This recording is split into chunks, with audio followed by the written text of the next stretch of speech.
It's been 10, 15 years ago, somewhere in there, that Jerry heard me speak one morning when our pastor was gone.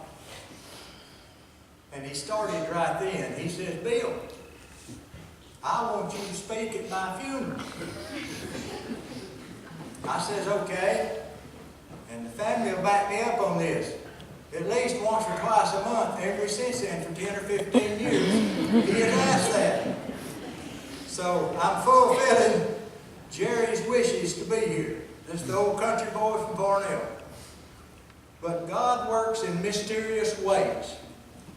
And McRae got up and he opened the Bible to the 4th chapter of 1 Timothy. Guess what? I've got the third chapter of 1 Timothy. What a better description can we have of a person like Jerry Albertson? I sat down and said, "Well, what am I going to say?" Oh, I had all kinds of stuff I could say about Jerry. But I said, "Lord, I've got to have your help." The 3rd page I turned to in the Bible, I just flipped over in the back. There it was.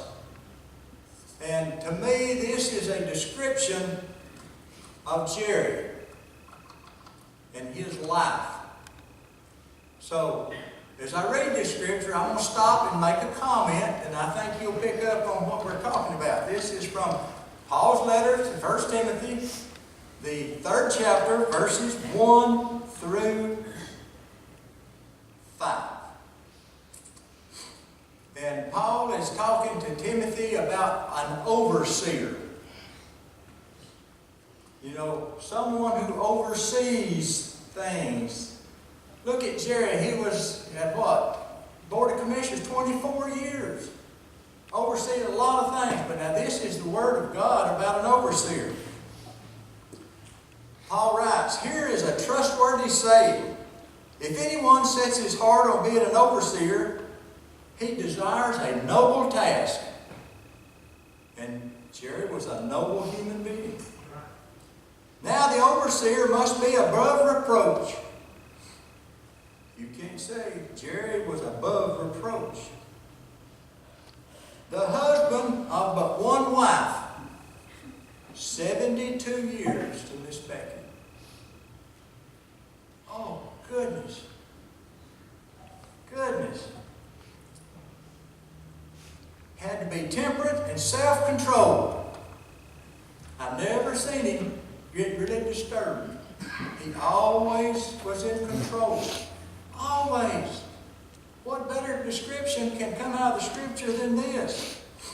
Hospitable. Oh, I mean, this fits him to a T. Able to teach.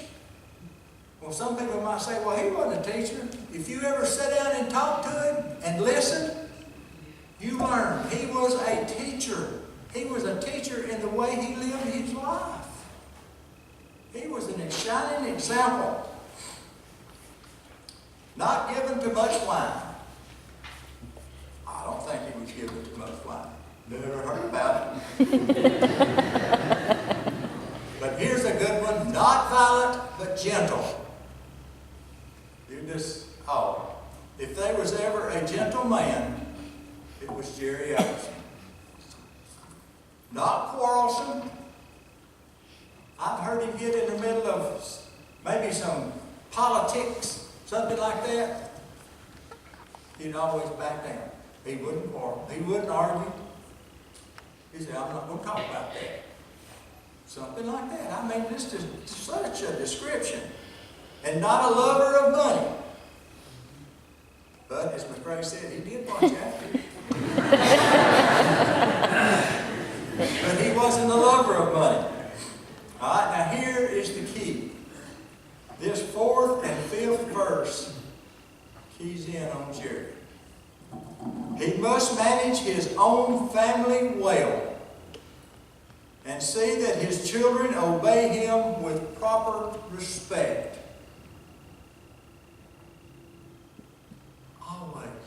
Always.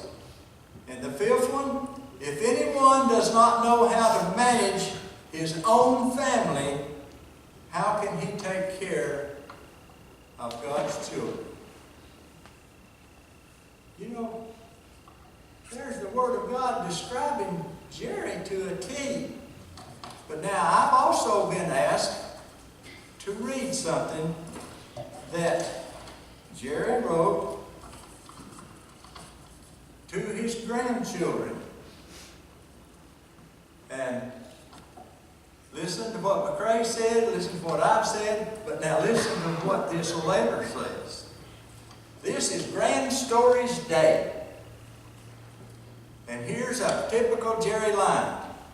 First of all, before you can have grandkids, you must have children. It says, we have been blessed with 2 wonderful children. They have given us 4 beautiful grandkids, and the grandkids has given us 7 awesome great-grands. Grands and great-grands are so sweet. They make life worth living. We love for them to visit and spend time with us, which he did. So many stories to share. They all seem to be at sports events, vacations, and holidays. We love watching all of them play ball. If you've ever been to a ball field in the last 50 years around Whitfield County, Jerry Albertson was there. He says, it runs in the family. Our faith has given all of us a happy life together. Now this is to his kids and great-grandkids and grandkids. Without a strong faith, there would be no happy life. So glad all of you have faith, love God, attend church, and live a Christian life. Always remember the song, Amazing Grace. One of his favorite songs was Amazing Grace. Because without grace, we would not have faith. Read the 23rd Psalm often and remember, God loves you and so do we. And this is signed Papa Jerry and Nanny Becky. And this is in handwriting. It is not typed. What a privilege to stand up here and read this and just get to talk about Jerry. A wonderful guy, and we have lost a trooper, but he is in heaven and he's probably singing in the choir. That's great.